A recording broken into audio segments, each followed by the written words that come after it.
The morning sun cast long shadows across the courtyard of Kensington Palace as Catherine, Princess of Wales, stood before her bedroom window. Her hands trembled slightly as she held the official letter that had arrived just hours earlier.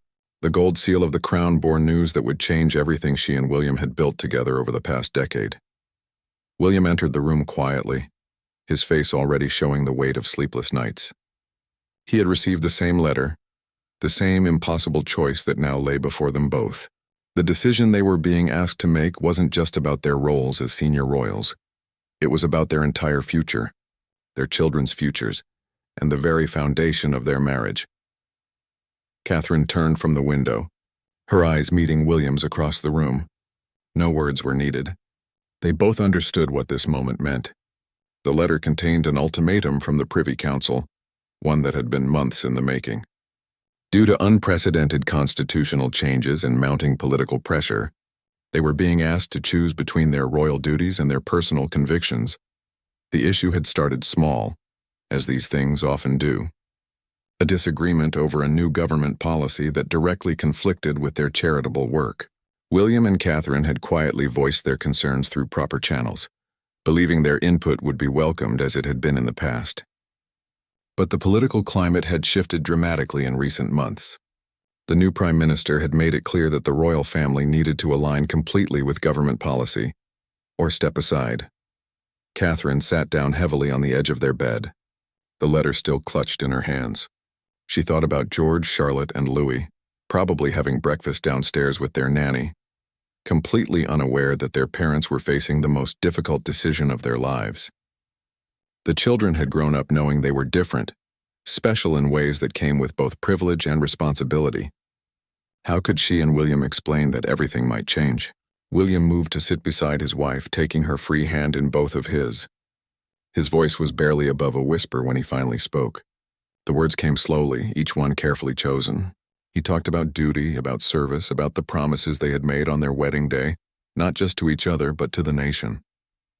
But he also talked about conscience, about the work they believed in, about the causes that had become their life's mission. The charitable foundation they had built together wasn't just another royal patronage.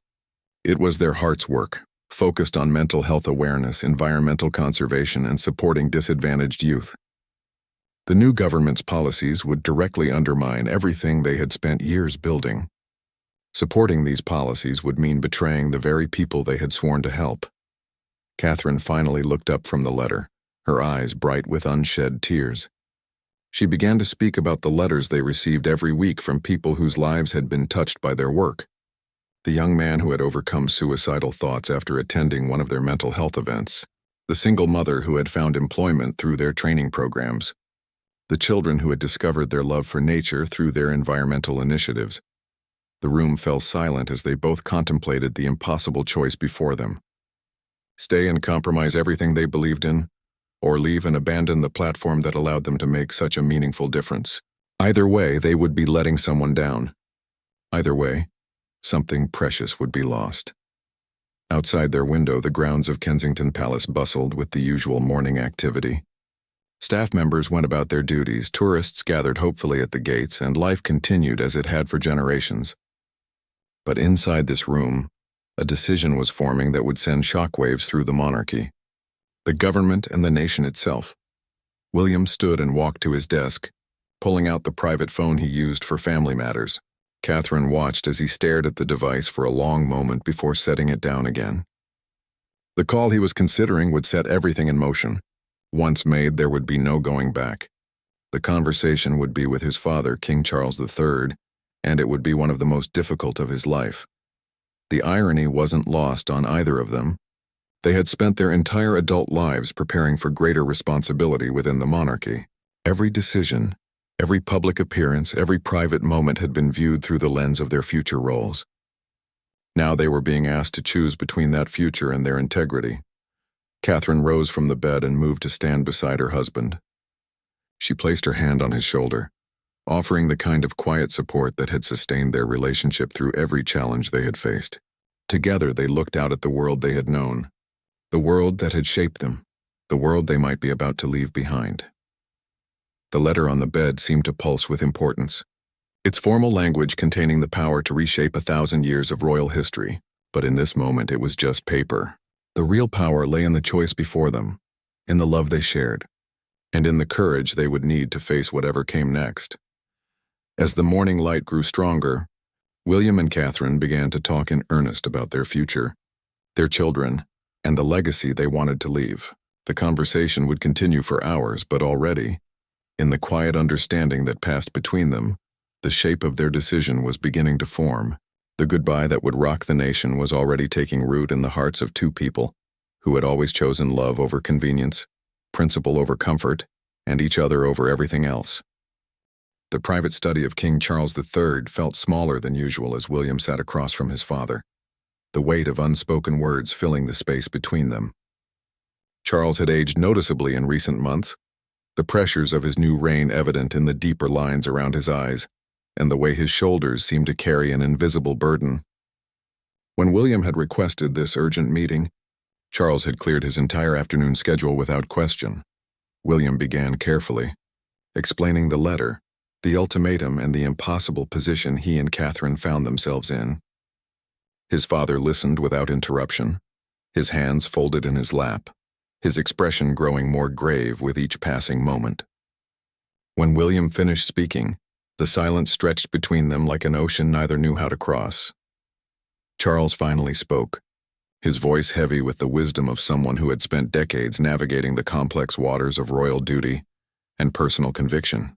He shared stories William had never heard before, moments when he too had faced similar choices, times when being true to himself had meant disappointing others.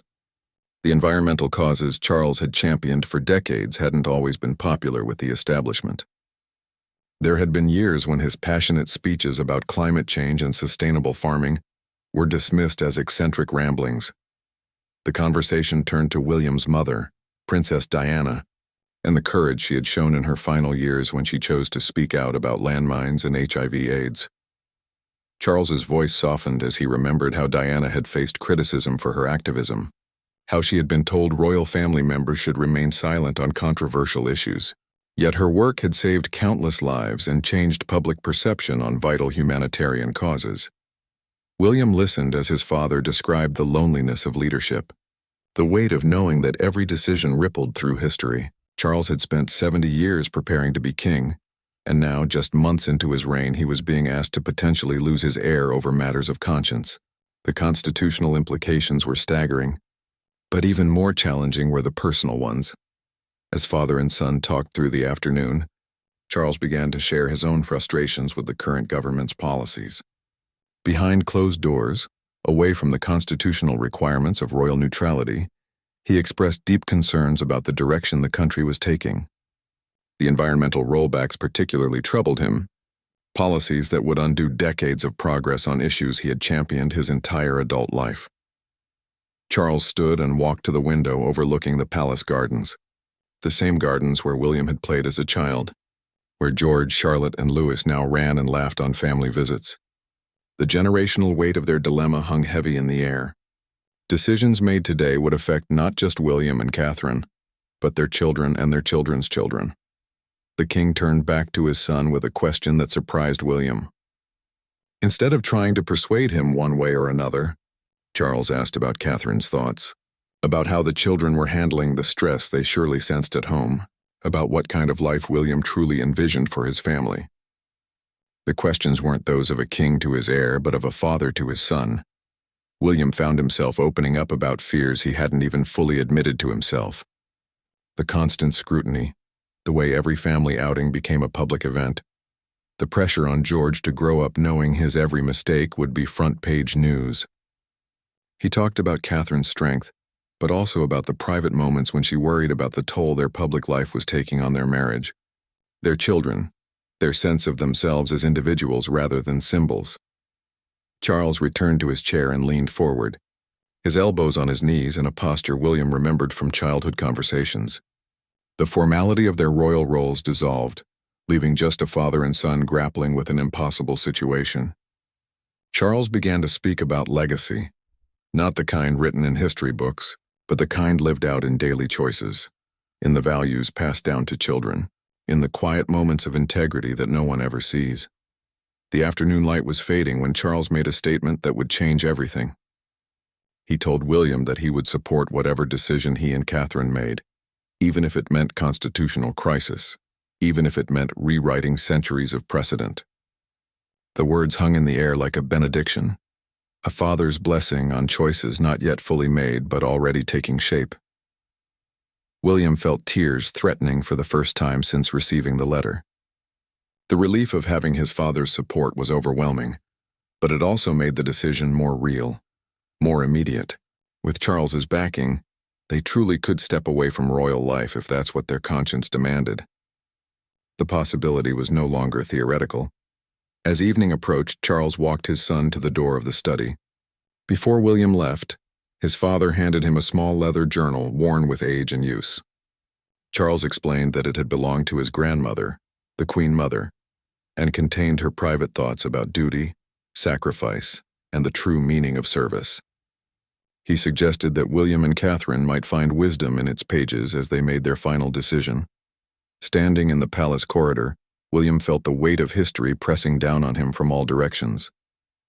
Portraits of ancestors lined the walls, men and women who had shaped the monarchy, who had made their own impossible choices in their own times. Some had chosen duty over personal happiness, others had chosen love over tradition. All had faced criticism, all had wondered if they were doing the right thing. Walking through the palace toward his car, William thought about the conversation he would have with Catherine that evening, about the bedtime stories they would read to their children, about the future that was becoming clearer with each passing hour. The leather journal felt warm in his hands, as if it contained not just words but the accumulated wisdom of generations of royal women who had faced their own crossroads. The drive back to Kensington Palace passed in a blur of London traffic and swirling thoughts. William's phone buzzed constantly with messages from private secretaries, government officials, and family members who had somehow learned about the afternoon's meeting. But he ignored them all, focusing instead on the most important conversation still to come, the one that would determine not just their fate, but the future of the monarchy itself. The children's bedtime routine had never felt more precious to Catherine, as she tucked Louis into his bed, his small hand clutching his favorite stuffed elephant. George and Charlotte had already been settled in their rooms after an evening filled with homework, dinner, and the kind of ordinary family chaos that made their life feel normal despite everything surrounding them. Tonight, these simple moments carried extra weight, each laugh and bedtime kiss potentially more significant than the children could ever understand. Catherine found William in their private sitting room, the Queen Mother's journal open on his lap, his reading glasses perched on his nose in the way that always made him look older than his years. The room was lit only by a few table lamps, creating the kind of intimate atmosphere that made honest conversation possible. She settled beside him on the sofa, noting how he had filled several pages of a notepad with thoughts and questions. William showed her passages from the journal that had particularly struck him. The Queen Mother had written extensively about the abdication crisis of 1936, when Edward VIII chose love over the crown.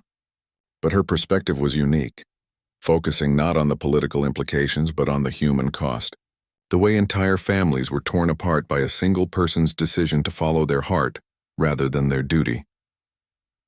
Catherine read silently, absorbing the Queen Mother's elegant handwriting and thoughtful observations. One passage stood out, describing how real service sometimes meant making choices that appeared selfish to others, but were actually the most selfless thing a person could do. The wisdom resonated deeply, speaking to the very core of the dilemma they faced. They talked quietly about their children, about George's sensitive nature, and how deeply he felt the pressure of his future role even at his young age, Charlotte's fierce independence and protective instincts toward her brothers, Louis's innocent joy and the way he could make them laugh even in the darkest moments. The conversation inevitably turned to what kind of parents they wanted to be, what kind of world they wanted to create for their children. William shared something he had been thinking about during his drive home. He described watching other families at school events, seeing fathers coaching football matches without cameras recording every word, mothers attending school plays without security details scanning the audience. The simplicity of it had always seemed both appealing and impossible for them. But perhaps it didn't have to be. Catherine brought up their recent visit to a youth center in Birmingham, How she had connected with a teenage girl struggling with anxiety and depression. The girl had opened up about feeling trapped by other people's expectations, about the pressure to be perfect, about the loneliness of being unable to show her true self to the world. The parallels to their own situation weren't lost on either of them. As the evening wore on, they began to imagine what their life might look like outside the royal bubble. William had always been passionate about air ambulance work, about being on the front lines helping people in crisis. Catherine's degree in art history and her natural warmth with people opened up countless possibilities for meaningful work. They could still serve others, still make a difference, just in a different way. The practical considerations were daunting but not impossible. Financial security wasn't a concern thanks to William's inheritance from his mother and careful investments over the years. Privacy would be challenging to achieve initially, but other former royals had managed to build relatively normal lives away from constant public scrutiny. The children could attend regular schools, make friends based on shared interests rather than protocol, grow up knowing they were loved for who they were rather than what they represented. Catherine stood and walked to the window, looking out at the London skyline twinkling in the distance. She began to speak about authenticity, about the exhaustion of always having to be on, of never being able to have a bad day or show genuine emotion without it becoming a national news story. The mask of royal perfection had served its purpose, but it was also slowly suffocating the real person underneath. William joined her at the window, slipping his arm around her waist in a gesture so natural it required no thought. They stood together in comfortable silence, watching the city they had served, the people they had tried to help, the nation that had embraced them but also constrained them in ways they were only now fully understanding. The phone on William's desk rang, startling them both. It was their private secretary, calling with updates from Buckingham Palace and Downing Street. Word of the afternoon's meeting with Charles had somehow leaked, and speculation was running wild in political circles. The Prime Minister was requesting an urgent meeting. The Archbishop of Canterbury wanted to discuss the constitutional implications. The pressure was mounting for a quick decision. William took the call briefly, his voice calm and measured as he requested more time before any meetings or public statements. When he hung up, Catherine could see the determination growing in his eyes. The outside pressure wasn't helping them make their decision. It was making their choice clearer by showing them exactly what they would be walking away from. Catherine returned to the sofa and picked up the journal, reading more of the Queen Mother's reflections on duty and sacrifice. One entry particularly caught her attention, written during World War II, about the courage required not just to stay and fight, but sometimes to leave in order to fight more effectively elsewhere. The words seemed to speak directly to their situation. They talked about their wedding day, about the promises they had made to each other in front of millions of people around the world. The vows had been traditional, but the meaning they had carried was deeply personal. They had promised to support each other through everything, to put their relationship and their family first, to build a life together based on love and mutual respect. As midnight approached, they found themselves holding hands and talking about the morning, about the decision that felt increasingly inevitable. The choice was becoming less about duty versus freedom, and more about authentic service versus performative obligation. They could serve others, make a meaningful difference, and protect their family's well-being, but perhaps not in the way everyone expected.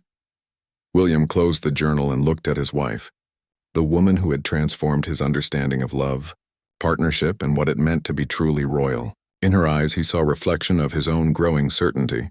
They had tried to work within the system, to balance their convictions with their obligations, but the system was demanding a compromise that would betray everything they held dear. The decision was crystallizing, taking shape like morning mist clearing to reveal a landscape that had been there all along. Tomorrow would bring new challenges, difficult conversations, and the beginning of a farewell that would indeed rock the nation. But tonight, in the quiet of their home with their children sleeping peacefully nearby, William and Catherine felt the first stirrings of peace they had experienced in months. The morning brought an unusual quiet to Kensington Palace, as if the very walls were holding their breath in anticipation of what was to come. Catherine woke before dawn, her internal clock disrupted by the weight of the decision that had finally crystallized during the night. Beside her, William was already awake, staring at the ceiling with the kind of focused, intensity she recognized from their early courtship days when he was making difficult military decisions. They had reached their conclusion, somewhere in the dark hours between midnight and sunrise, not through dramatic revelation, but through the gradual alignment of everything they had discussed, felt, and hoped for. The choice felt both monumental and surprisingly natural, like finally admitting a truth they had known for months but been afraid to voice. William turned to face Catherine, and in the dim light filtering through their curtains, they exchanged a look that confirmed what they both knew. Today would be the day they began the most difficult conversation of their lives with their children, their family, and ultimately, their nation. The weight of it was enormous, but so was the sense of rightness that had settled over them like a warm blanket. Catherine's first concern was the children. How to explain to George, Charlotte, and Louis that their lives were about to change in ways they couldn't yet understand. George, at 11, was old enough to grasp the basic concept but too young to fully comprehend the implications. Charlotte and Louis would need even more careful handling. Their understanding filtered through age-appropriate explanations that wouldn't frighten them. William had already begun drafting the framework for how they would tell the children, emphasizing adventure rather than loss, new possibilities rather than endings. They would frame it as a family decision, a choice to pursue a different kind of service that would allow them to help people in new ways, while also giving the children more normal childhoods. The couple dressed quietly, moving through their morning routine with unusual solemnity. Today felt like the last day of their old life, even though the public announcement was still days away. Every familiar action, from Catherine's choice of clothing to William's reading of the morning briefings, carried the weight of impending change. Over breakfast, they watched their children chatter about school projects and weekend plans, their innocent concerns so beautifully ordinary that both parents felt their hearts ache with protective love. George was excited about a science experiment, Charlotte was planning a story she wanted to write, and Louis was determined to master riding his bicycle without training wheels. These were the moments that made their decision feel absolutely right. William excused himself to make the first of what would be many difficult phone calls. His conversation with his private secretary was brief but loaded with implications. Meetings needed to be scheduled, legal consultations arranged, and security protocols reviewed. The machinery of royal departure, unused since his great-uncle David's abdication, would need to be dusted off and updated for modern times. Catherine spent the morning with the children, observing them with new eyes, memorizing the way Charlotte helped Louis with his breakfast, how George automatically included his younger siblings in his games, the easy affection that flowed between them. These relationships, this family dynamic, was what they were fighting to protect. The call came from Buckingham Palace just before lunch. King Charles requested another meeting, this time with both William and Catherine present. The tone of the request suggested urgency, and they suspected that political pressure was mounting for a quick resolution to what was being seen in government circles as a constitutional crisis in the making. Preparing for the drive to Buckingham Palace, Catherine felt the familiar sensation of putting on her public persona, the careful composure that had become second nature over the years. But today it felt different, like wearing clothes that no longer fit properly. The mask felt heavier, more obvious, harder to maintain. During the short journey across London, they held hands in the back seat of their official car, drawing strength from the physical connection. Outside the tinted windows, life continued normally. People went about their daily routines, unaware that the couple passing by was preparing to turn their understanding of the monarchy upside down. Buckingham Palace felt different today, its grandeur more oppressive than inspiring. As they were escorted through familiar corridors lined with centuries of royal portraits, Catherine found herself studying the faces of past queens and princesses, wondering which of them had faced similar moments of choosing between duty and authentic living. Charles was waiting for them in his private audience room, but he wasn't alone. The presence of the private secretary to the sovereign and the Queen's private secretary immediately elevated the meeting from family discussion to official royal business. The constitutional implications of their decision were about to be laid out in stark detail. The private secretary began with a carefully prepared overview of the legal and constitutional challenges their departure would create, questions of succession, of the children's titles and positions, of financial arrangements and ongoing security needs. Each point was presented neutrally, but the underlying message was clear. This decision would create unprecedented complications. William listened patiently to the technical details, but when his turn came to speak, he addressed the human elements that the constitutional experts seemed to be overlooking. He talked about service that came from the heart rather than obligation, about the kind of example they wanted to set for their children, about the difference between symbolic representation and meaningful impact. Catherine found her voice when the discussion turned to the children's futures. Her maternal instincts blazed as she spoke about George's right to choose his own path, about Charlotte's dreams that shouldn't be constrained by accident of birth, about Louis's need for a childhood filled with wonder rather than duty. Her passion was evident, her conviction absolute. Charles had remained silent through most of the official presentations, but when the staff members finished outlining the challenges, he surprised everyone by speaking not as a king, but as a grandfather. He talked about watching his grandchildren grow up under constant scrutiny, about the weight he saw on young George's shoulders, about the importance of family happiness over institutional preservation. The meeting concluded with agreements rather than arguments. A timeline was established for the necessary legal and constitutional work. Public announcements would be coordinated carefully to minimize shock and confusion. Most importantly, the children would be protected throughout the process, their privacy guarded even more fiercely than usual during the transition.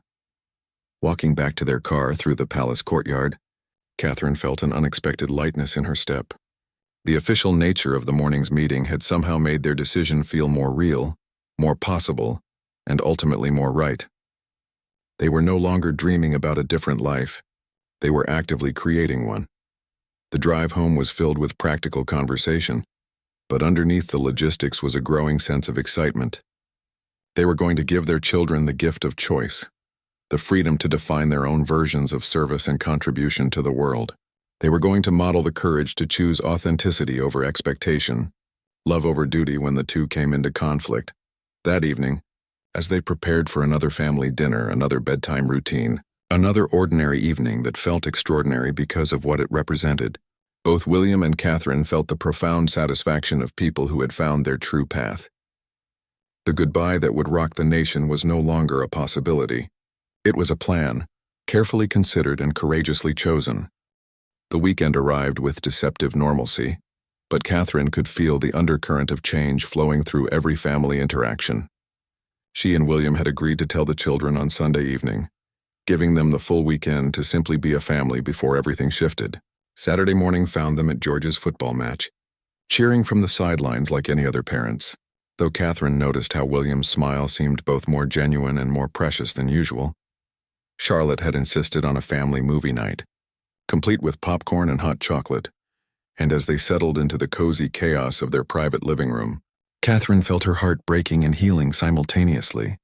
These moments of pure family joy were exactly what they were fighting to preserve, even as they prepared to walk away from everything that had made such moments possible. Sunday morning brought an unexpected visitor. Princess Anne arrived unannounced, something that would have been impossible under normal protocol. Her presence meant only one thing. Word of their decision had spread further through the family than anticipated. Anne's reputation for straight talk and practical wisdom made her both the most and least comfortable person to have this conversation with. William and Catherine met Anne in the garden, away from the children who were occupied with their Sunday morning routines. Anne wasted no time with pleasantries, immediately addressing what she called this business about stepping back. Her directness was actually refreshing after days of careful diplomatic language from palace officials. Anne shared her own experiences of trying to balance royal duty with personal authenticity, the challenges she had faced raising her children with some semblance of normalcy, while fulfilling her obligations. Her perspective was unique. She had managed to maintain her royal role while carving out significant independence. But she also understood why that balance might not work for everyone. The conversation took an unexpected turn when Anne began talking about her mother, Queen Elizabeth II, and the private conversations they had shared about duty and sacrifice. Anne revealed that the late Queen had sometimes wondered whether the institution she had devoted her life to serving was worth the personal cost it demanded from each generation. Catherine, found herself opening up to Anne about the loneliness of royal life, the way public service could sometimes feel performative rather than meaningful, the exhaustion of always being watched and judged. Anne listened without interruption, nodding occasionally with the understanding of someone who had navigated the same choppy waters for decades. William was surprised when Anne expressed not disapproval, but something approaching admiration for their courage. She admitted that she had sometimes wondered whether her own children might have been happier with different choices, whether the automatic assumption that royal birth meant royal obligation was fair to impose on anyone. The three of them walked slowly through the gardens, past the playground where the children's laughter could be heard in the distance. Anne made an observation that struck both William and Catherine deeply. Sometimes the most royal thing a person could do was to choose their family's well-being over the crown's expectations. After Anne left, William and Catherine spent the afternoon in quiet preparation for their conversation with the children. They had discussed various approaches but ultimately decided on honesty, tempered with age-appropriate explanation and emphasis on the positive aspects of change. As evening approached, they gathered the children in the same comfortable living room where they had spent the previous night watching movies. The familiar space felt both comforting and charged with significance. George seemed to sense that something important was happening, his natural perceptiveness picking up on his parents' careful energy. William began by talking about choices, about how families sometimes make big decisions together, about how much they loved each other and always would, regardless of where they lived or what their titles were. Catherine watched her children's faces carefully, ready to provide reassurance or clarification as needed. George's first question surprised them. He asked if this meant he wouldn't have to be king someday. The relief in his voice when William explained that his future would be his own to choose was heartbreaking and liberating simultaneously. At 11, George already felt the weight of expectation in ways his parents were only beginning to understand. Charlotte's response was characteristically practical.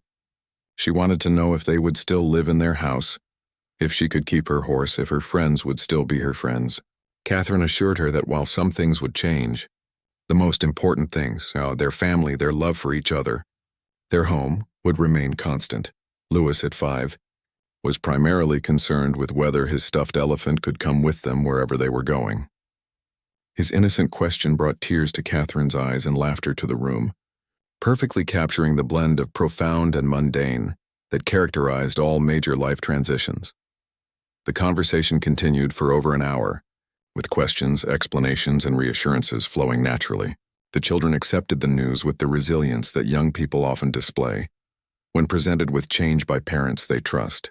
Their main concern seemed to be whether the family would stay together, and William and Catherine's emphatic assurance on that point seemed to settle most of their worries.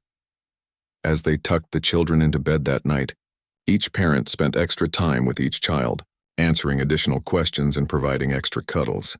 George asked if people would be angry with them, showing wisdom beyond his years. Charlotte wanted to know if they would still help people, revealing her own developing sense of service. Louis simply wanted another story, his world still beautifully centered on the immediate and familiar. Later, alone in their bedroom, William and Catherine held each other and marveled at their children's strength and adaptability. The conversation had gone better than they had dared hope, confirming their belief that children were often more capable of handling truth than adults gave them credit for. Catherine felt a profound sense of relief settling over her. The hardest conversation was behind them, and their children had responded with love, questions, and acceptance rather than fear or anger. Their family unit remained strong, perhaps stronger than before, unified by honesty and shared decision-making. William was already thinking ahead to the coming weeks. The public announcement that would need to be crafted carefully, the media storm that would inevitably follow, the practical arrangements that would need to be made. But tonight he was simply grateful for his family's resilience and for the rightness of the path they had chosen. As they prepared for sleep, both felt the deep satisfaction of parents who had successfully navigated a crucial conversation. Their children knew the truth, understood the basics of what was coming, and most importantly, felt secure in their parents' love and the family's unity. Whatever challenges lay ahead, they would face them together, as a family that had chosen authenticity over expectation, love over duty, and each other over everything else. The goodbye that would rock the nation was taking shape. But within the walls of their home, it felt less like an ending and more like the beginning of the life they had always wanted to build together. The week that followed their conversation with the children moved with surreal speed, as if time itself was accelerating toward the moment that would change everything. William's days became filled with meetings that felt like negotiations for his family's freedom, while Catherine found herself cherishing ordinary moments with an intensity that sometimes overwhelmed her. Monday brought a stream of palace officials, constitutional lawyers, and government representatives, each presenting their own version of why this decision was problematic, impractical, or potentially damaging to the monarchy. William listened patiently to their concerns, but with each presentation, his resolve only strengthened. The very panic their decision was causing proved how desperately the institution needed to evolve. Catherine spent Monday morning at her last official engagement as a senior royal, though none of the people she met knew it.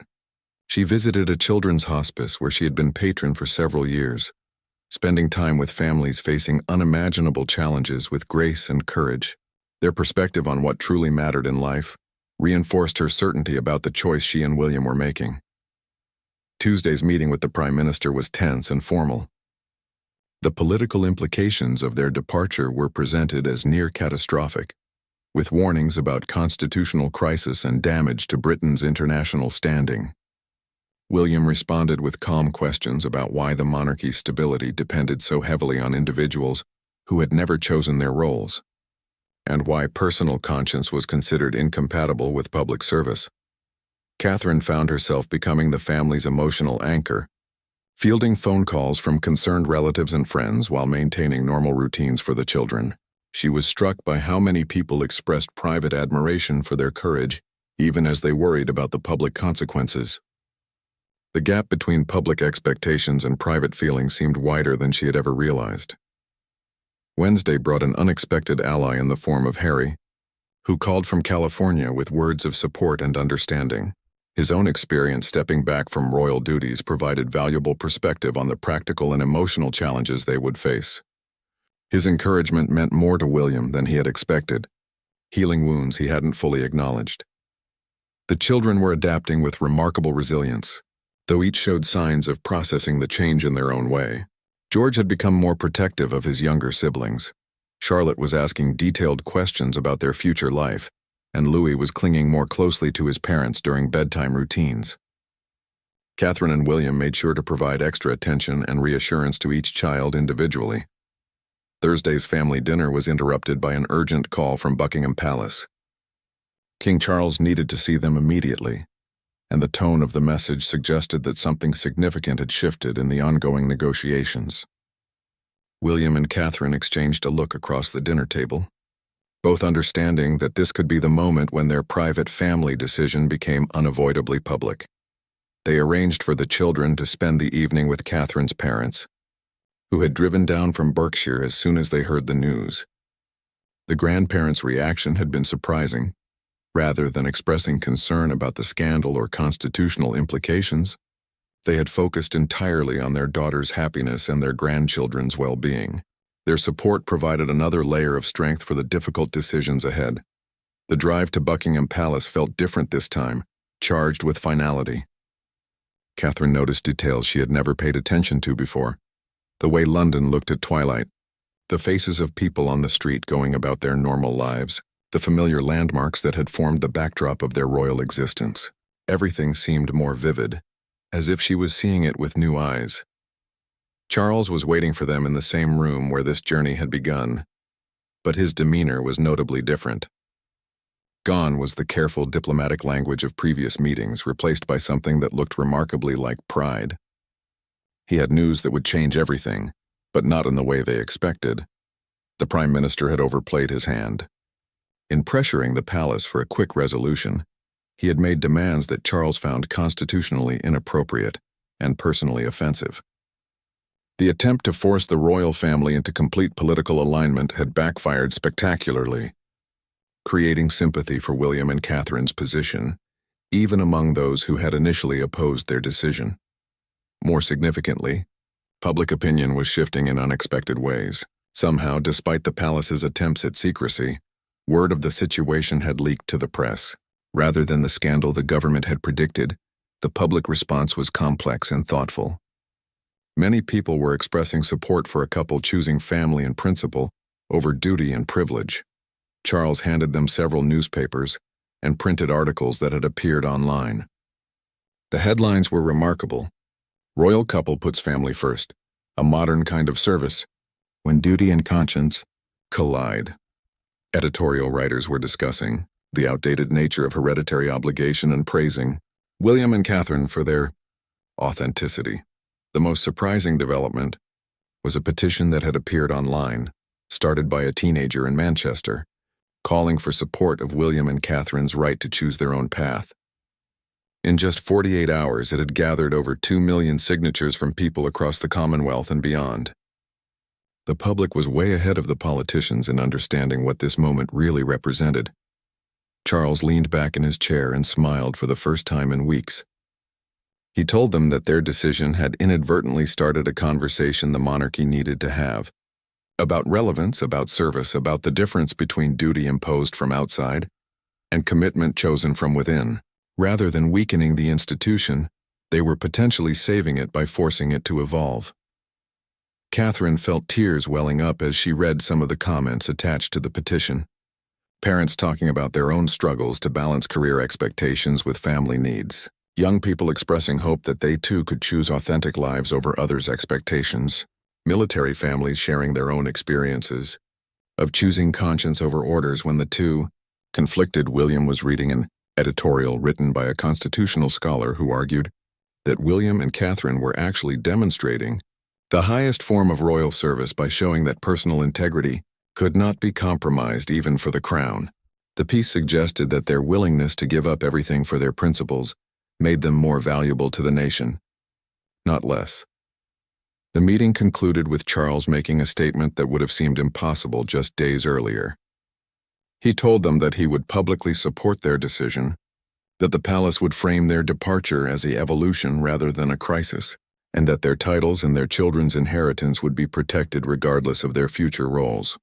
More than that, Charles revealed his own plans to use this moment as an opportunity to modernize the monarchy, to create new models of royal service that didn't require complete surrender of personal autonomy. William and Catherine's courage was giving him permission to make changes he had wanted to implement for years. Walking out of Buckingham Palace that evening, William and Catherine felt the weight of history shifting beneath their feet. They were no longer rebels against the system. They were pioneers of a new way of being royal, a way that honored both service and authenticity, duty and love. The car ride home was filled with excited conversation about possibilities they hadn't dared to imagine. Their decision was still the right one, but now it felt less like exile and more like adventure. They were writing a new chapter not just for themselves, but for the monarchy, and for anyone who had ever struggled to balance others' expectations with their own truth.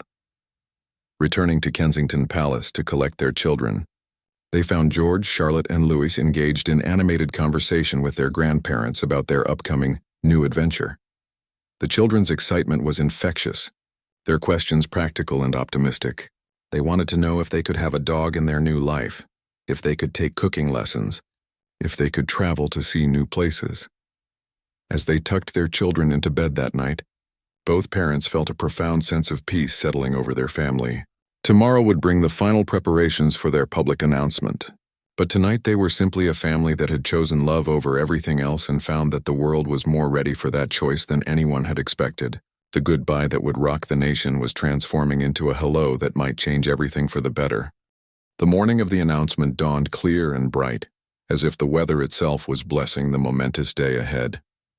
Catherine woke early and found William already dressed and standing at their bedroom window, looking out at the London skyline, with the kind of peaceful expression she hadn't seen on his face in months. Today was the day they would tell the world about their decision, and both felt ready. The children were surprisingly calm at breakfast, perhaps sensing their parents' newfound serenity. George had prepared a list of questions he thought reporters might ask, showing his natural thoughtfulness and desire to help. Charlotte announced that she had written a story about a princess who chose adventure over a castle, making both her parents smile at her intuitive understanding of their situation. Louis was focused on his cereal, blissfully unaware that today would change how the world saw his family. The final version of their statement had been carefully crafted over several days, balancing honesty with diplomacy, personal truth with public responsibility. Catherine had insisted on language that emphasized their continued commitment to service, just in a different form. William had wanted to acknowledge the difficulty of the decision, while making clear their certainty about its rightness. At 10 o'clock, Palace Communications staff arrived to coordinate the release of the statement across all platforms simultaneously. The timing had been chosen to minimize market disruption and allow for considered media response rather than rushed reaction. Every detail had been planned to demonstrate that this was a thoughtful decision, not an impulsive one. Catherine spent the final hour before the announcement in the garden with the children, watching them play and marveling at their resilience and joy. They had adapted to the idea of change with remarkable grace, perhaps because children are naturally more comfortable with new adventures than adults who have more to lose. William used the time to call several close friends and family members, giving them advance notice of the public statement. These conversations were emotional but positive, with most people expressing relief that William and Catherine were finally free to live according to their own values and priorities. At noon precisely, the statement was released. Within minutes, it was being broadcast on every major news channel, shared across social media platforms, and discussed in emergency sessions in Parliament and palaces around the world. The carefully chosen words began to reshape public understanding of what had happened and what it meant. The statement spoke of gratitude for the privilege of royal service, of deep love for the British people and the Commonwealth, and of the difficult but necessary decision to step back from official duties to focus on family and different forms of service. It emphasized that this was not a rejection of the monarchy, but an evolution of what royal service could look like in the modern world. The immediate media response was intense, but largely respectful. The days of preparation had worked. This was being covered as a significant constitutional development rather than a scandal. Commentary focused on the courage required to make such a decision and the implications for the future of the monarchy. William and Catherine had decided to spend the afternoon at home with their children, avoiding the media circus that would inevitably surround any public appearance. They wanted their family's first day of their new life to be peaceful and private, focused on each other rather than external reactions. The children handled the sudden media attention with impressive composure. George was fascinated by seeing his parents on television. Charlotte was more interested in her art project, and Louis was napping peacefully, undisturbed by the historical significance of the day. Their different reactions perfectly captured the range of ways people process major changes. As evening approached, messages of support began pouring in from unexpected sources. Other royal families from around Europe expressed understanding and solidarity. Former British prime ministers praised their integrity. Military colleagues of William's spoke about the courage required to choose principle over comfort. Catherine's phone buzzed constantly with messages from friends, many sharing their own stories of difficult choices between expectation and authenticity.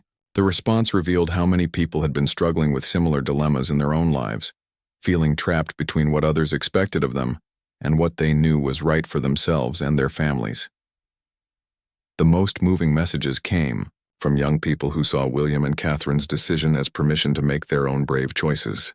University students changing majors despite family pressure, young professionals leaving lucrative careers to pursue meaningful work, couples choosing love over social expectations, all drawing inspiration from this royal couple's courage. Dinner that night was remarkably normal, filled with the children's chatter about school friends' reactions and their excitement about future possibilities. The family unit felt stronger than ever, bonded by shared experience and mutual support through a challenging time. As they tucked the children into bed, each parent spent extra time with each child talking about the day and the future. George expressed pride in his parents' courage, Charlotte was excited about potential new adventures, and Louis was simply happy that bedtime stories would continue regardless of royal titles. Later, alone in their sitting room, William and Catherine sat together reading through messages of support and watching news coverage of their announcement. The response was overwhelmingly positive, with many commentators noting that their decision might actually strengthen public support for the monarchy by showing that it could evolve and adapt to modern values. Catherine reflected on how different this day had felt from what she had expected. Instead of grief for what they were leaving behind, she felt excitement for what they were moving toward. Instead of fear about public reaction, she felt grateful for the understanding and support they were receiving. William talked about the relief he felt at finally being able to live authentically, without the constant tension between personal conviction and public role. The weight he hadn't even realized he was carrying had lifted, leaving him feeling lighter and more hopeful than he had in years. As they prepared for bed on this historic day, both felt profound gratitude for the journey that had brought them to this point. Their goodbye to royal duties had indeed rocked the nation, but in ways that felt positive and transformative rather than destructive. Outside their window, London continued its eternal rhythm, but something had shifted in the relationship between the people and their royal family. A new model of service was being born, one based on choice rather than obligation, authenticity rather than performance, love rather than duty. The farewell that had begun in crisis was ending in hope, not just for William and Catherine's family, but for everyone who had ever dreamed of living according to their own hearts rather than others' expectations.